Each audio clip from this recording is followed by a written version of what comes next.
Welcome back to the channel. Marty Makary had his confirmation hearing for FDA commissioner, and he did swimmingly. He's a shoo-in for the position. I'm going to talk about 5 takeaways from his meeting, what you might expect from Marty as FDA commissioner, and a few other things in this video. Full disclosure, this is take 2. I actually recorded this video, and you know how I like to do it, a single unedited 25-minute cut. And then I discovered that my video file had been corrupted, and my heart was shattered because now I have to do it all over again. And that is really annoying to me. So I don't know why the camera did not perform well today, but we're going to get into this issue. We're going to get into Marty. I'm going to do the same 5 points I did before. Hopefully it will be as good as the first time I did it. Marty was up in front of the senators. He is, of course, people may know, a friend and colleague of mine. Z-Dog, myself, and Marty have done several videos throughout the pandemic, and many people find those videos both informative and funny. And that's the key to Marty. He's a funny guy. He's a very funny, thoughtful, accomplished thinker in medicine, and he's going to be perfect for FDA commissioner. In terms of background, of course, he's a Johns Hopkins professor. He's a surgical oncologist. He's written multiple best-selling books. He's had innovations in pancreatic islet cell transplant. He's had innovations in the checklist, in other quality and safety metrics, and he's been a critic of health policy for 25 years. And he's going to take that and a fearlessness and bring it to the FDA. There were 5 things that came up in his confirmation hearings that I think is worth discussing, so let me run through those. Number 1, financial conflicts of interest. Marty Makary was asked by Senator Rand Paul if he's going to tackle the financial conflicts of interest among panelists on the advisory committees. The FDA often convenes external advisors to tell them what to do about a particular drug in oncology or neurological diseases, etc. These advisors often take money from the very same pharmaceutical companies whose products they're voting on. It's ridiculous in my mind, and this stinks of corruption. And Rand Paul's asking Marty if he's going to cut back on this, and Marty said, to his credit, that he was going to do that. It reminds me of something recent that DOJ has done. DOJ has recently taken the members on the Vaccine Advisory Committee of the CDC, the ACIP, the Advisory Committee of Immunization Practices, and has made an easy-to-use website that allows you to see their conflict of interest. And very easily you can see that Dr. So-and-so was a site PI for a Pfizer randomized trial of COVID-19, or Dr. So-and-so took money from Merck for the development of an RSV vaccine. Dr. So-and-so, they're riddled with conflicts. They're either running trials in the vaccine space, they're consulting in the vaccine space, and at times they recuse themselves from one vote, but they don't recuse themselves from the rest of the committee. So let me explain how it might work. Imagine you make an RSV vaccine from women who are going to give birth to a baby. Imagine in a randomized control trial of your vaccine versus placebo, there's no reduction in lower respiratory tract hospitalization of any cause, but there is a reduction in lower respiratory tract hospitalization from RSV. So it prevents hospitalization from RSV, but that doesn't translate into an all-cause reduction from lower respiratory tract infection or an all-cause hospitalization result. The patient and the parents and the kids, all they care about is whether or not I'm going to get hospitalized with a respiratory tract infection. They don't particularly care with what. They don't want that entity lower. That entity's not lower, but the subset entity of RSV infection is lower. Now let's say hypothetically, the product also has an increase in low-term birth weight babies.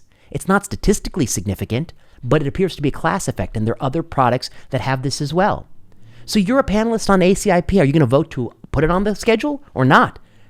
To recommend it or not? What do you vote? And the answer is, if you're running the randomized trial for the other company, if you know the other company is going to be there 1 month, 1 week, 1 year later, don't you have it in your incentive to lower the regulatory bar? Let this one squeak through because you know you're going to squeak through later. And that's precisely the bias that's present in that space. That's precisely what we see. We see people engaging in behaviors that appear to be in the best interest of their own self and not in the best interest of the public. To me, it's untenable to have these people on the committee. How can you have people in a country where there is an ever-growing fraction of people who are skeptical that the vaccine experts have their child's best interest at heart? How can you have people who are taking money from Pfizer and Moderna? It appears to me untenable. I'm going to leave that beep in. My phone is beeping. If they beep me any more times, I'm going to get annoyed. All right, so Marty has handled this expertly. DOJ has done a good job of bringing awareness to this issue. The CDC needs to let these people go. We need to have experts on these committees who don't take money from pharma. It's not that hard.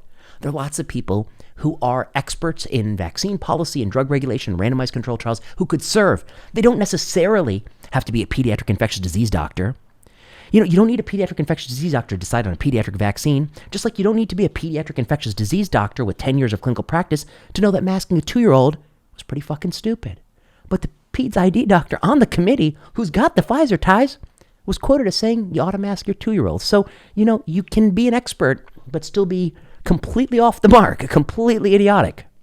Okay, next. Marty was asked about an aborted FDA meeting to decide what strains to put in the new fall 2025 flu vaccine. And there's a committee in Europe run by the WHO that advises what strains to put in the vaccine. And every year, the FDA convenes a committee to say what strains should be put in our vaccine. And then the companies go and make a vaccine that has immunogenicity against those strains. Here's how they decide what strains to put in the vaccine. They shake up the magic 8-ball, and they see what strains it says to put in the vaccine. That's right. They don't use a rigorous scientific process. They don't use a scientific process vetted in A/B or randomized controlled trial testing. They pretty much pull that strain out of their ass. They're just making shit up. And that's why each year they go on TV later and say, well, unfortunately, this year's flu vaccine wasn't a close match for the circulating strains. That's because they're complete idiots. They're just making things up willy-nilly. And the worst thing about it is the FDA is just copy and pasting whatever they're doing in Europe, which is completely not based on evidence. With my colleagues, Mariana Barossa, John Ioannidis, and myself, we've written a paper with at least 5 or 6 different ways in which they can insert randomization into this process. They can have 2 algorithms, for instance, each coming up with different strains, and they can test those algorithms season over season in randomized processes and say, is algorithm A is asking ChatGPT better than having our committee year over year over year? And if ChatGPT outperforms our committee, let's go with ChatGPT. Now, how do you assess vaccine effectiveness after the fact? You do test a negative case control design, which I've explained at length elsewhere, but fundamentally, in my opinion, is an upwardly biased design. If the real vaccine effectiveness is 10%, it might say 20% because of some of the biases built in. And by this biased method, the actual vaccine effectiveness for year over year for 15 years ranges between like 15% and 50%. It tends to be very shitty. So this process is a suboptimal process. There's no one who's going to say this is the best way process. And they're asking Marty, do you pledge, Marty? Do you pledge to have this committee meet? And Marty gave an expert answer. He wasn't dishonest, but he didn't just sate them blindly. He said, I'm going to take into account the fact that 8 times in the last 8 years we've said the same thing as Europe, and I'm going to reassess whether there's a need to have this committee. And that's the nice thing about Marty. He threads the needle perfectly between being, I think, scientifically rigorous, sticking to his own guns, and trying to be responsive to the senators. Mifepristone. The senators asked Marty Makary, what are you going to do about mifepristone? Of course, mifepristone is used, and the reason they're interested in it is home abortion. And of course, we know the Trump administration has taken actions in the past on abortion, and we also know that Trump himself has pledged not to sign a national ban on abortion. Mifepristone is commonly used, and mifepristone is available under the REMS system, the Risk Evaluation Mitigation System, that's looking to see if there's perhaps some undue toxicity. I think anyone who looks at the evidence for mifepristone would say that it's broadly efficacious. Is there a possibility that there are some adverse events in some circumstances? Sure, but probably nothing so bad that we ought to remove it. They asked Marty, are you pledged to keep this on the market? And Marty's very careful. He said, Senator, I have to abide by the law, and the law says it's REMS. And according to REMS, we have to reevaluate it to make sure that it continues to be safe. So it depends on what the safety signal shows. And Marty suggested that although it's very likely to be safe, it's possible that there are some drug-drug interactions we don't know about. For instance, a woman who's taking one particular antidepressant.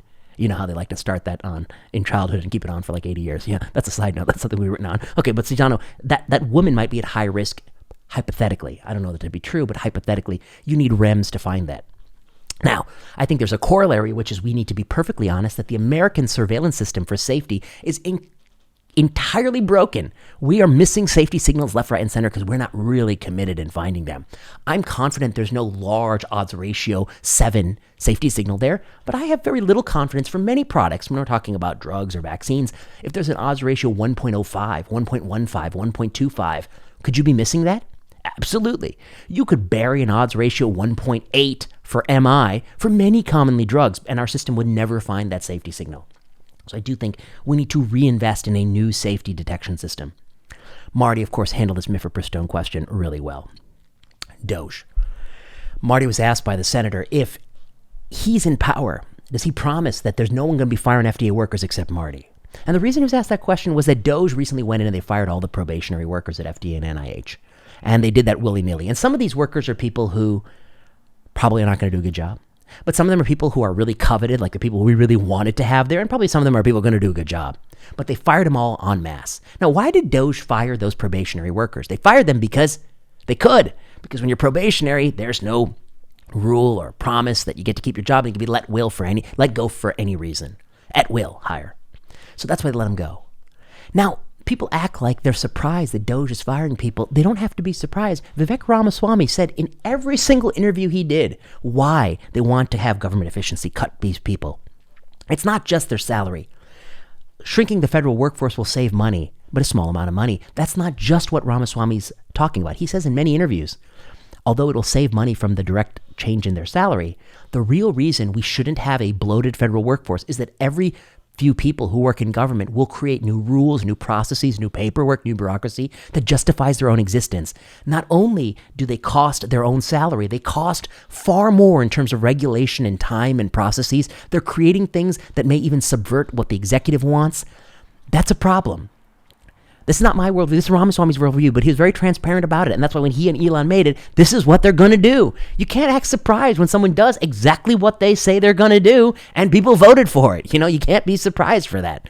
They were very clear about their message. Now, Marty made it clear that when he's in charge, he's not going to let them go under him and work, which I think is very fair. Biosimilars and generics. Marty stressed that he would try to improve the speed of biosimilar and generic drugs without compromising the efficacy standard, without lowering the bar. Now, what is a generic? A generic drug is, of course, you make Tylenol and then you make acetaminophen, but from a bunch of different manufacturers. A biosimilar is if you have a peptide or if you have a monoclonal antibody, you can't make the exact same rituximab or adalimumab. You have to make a antibody that's very similar to rituximab. It binds CD20, but it ain't rituximab. It's made in a different cell line. And that is a biosimilar. It's not a generic. It's not the exact same chemical compound. It is a similarly manufactured process that results in a similar antibody that should have similar safety and efficacy. Now, of course, one broad question has always been, there are some people who respond to the parent drug who don't respond to the generic. That's always been known. Is that perhaps greater in the case of biosimilars? More people respond to Rituxan than the derivative compound? Or vice versa? Are there idiosyncratic people who respond to the biosimilar, not the parent? FDA has not put out much data on this issue because I think they're unable to collect this data, but that's an important, I think, question.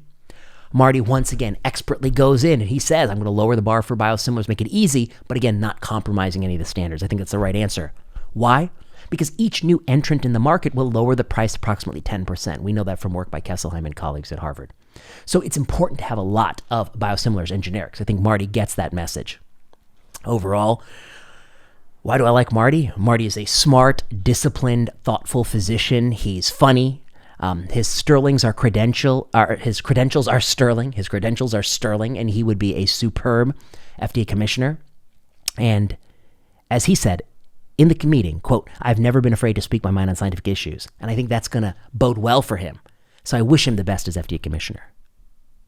Okay, I got to end this video with a little story. And this is a story that if I had Marty here, he would really appreciate.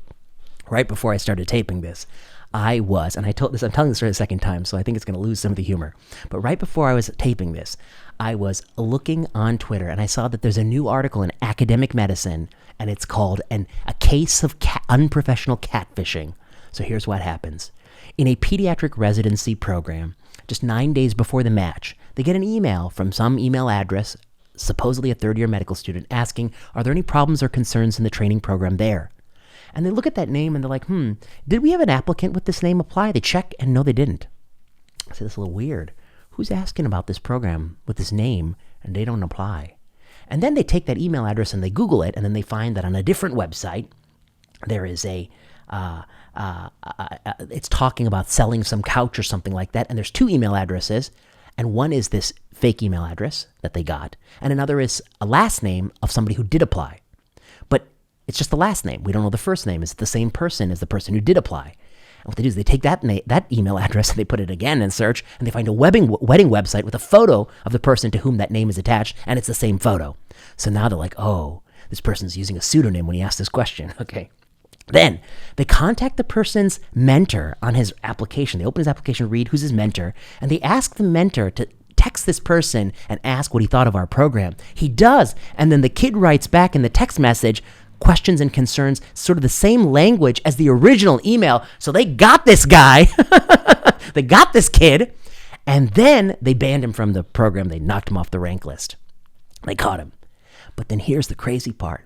Then six faculty members co-authored a 2-page commentary in academic medicine with a figure, a timeline of how they caught this kid. They're talking about this kid like they caught Jeffrey Dahmer. They're talking about this kid like they just busted the most high profile. This is like Zero Dark 30 shit. They got this guy. They're talking about it. Here's what blows me away.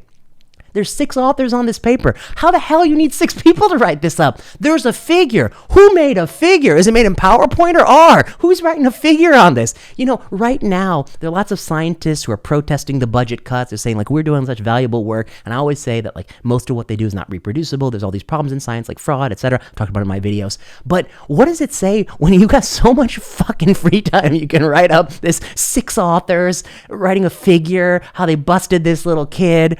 I'm like, should he have done it? No. It was a stupid thing to do. If you interviewed a program and you want to know if it's got a bad culture, you find a resident and confidentially, and you call them up and you're like, yo, just between us, it's got a bad culture or not? And they'll tell you the truth, okay?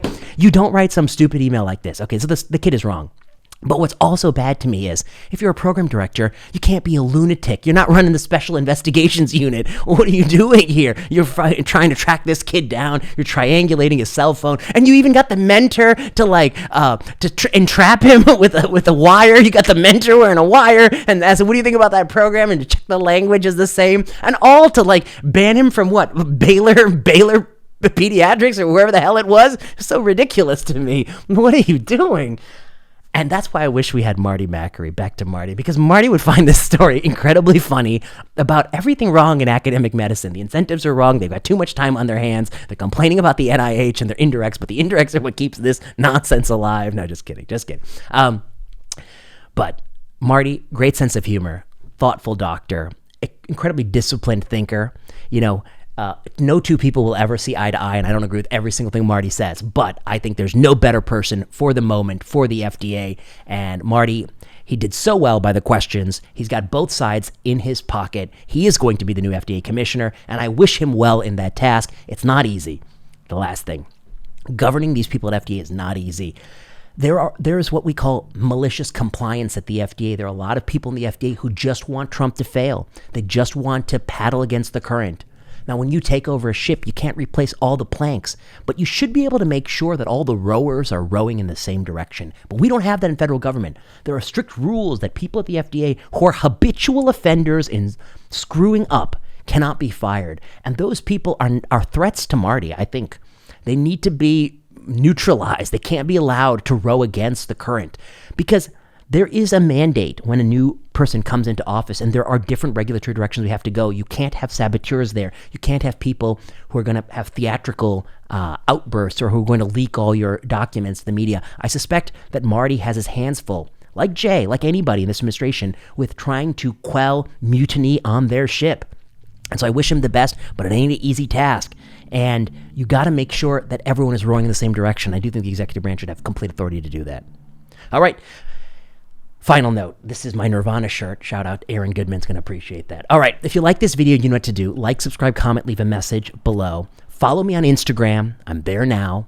Vinay Prasad, MD, MPH. Follow me on X. Follow me on Substack. This is the second time I'm recording this, so I try in my own mind to hit the same points I said the first time, but I think the first time it was funnier, it was more lively, it was better. The second time is just shitty, it's flat. I always tell people when we record a VPZD, they're like, oh, let me tell you the story on the air. I say, don't. Z and I are always like, don't tell that story now, because we want it to be live and fresh and authentic when we tell it. Don't tell me before. And now I bungled that. I didn't bungle it. That Sony camera bungled it. But it's been bungled. This is the refreshed version. I hope it's still acceptable. Marty, I wish you the very best. You're going to be the new FDA commissioner. This is a very good week. We got Jay, we got Marty. The tides have turned. Fauci and Collins are gone, disgraced, as they ought to be. I see a lot of optimism here. There's a lot of blue skies here, you know? Yeah, we can all stand up for that. All right. If you like this video, like, subscribe, comment, leave a message below. Email this video to a friend. That boosts the channel. Until next time.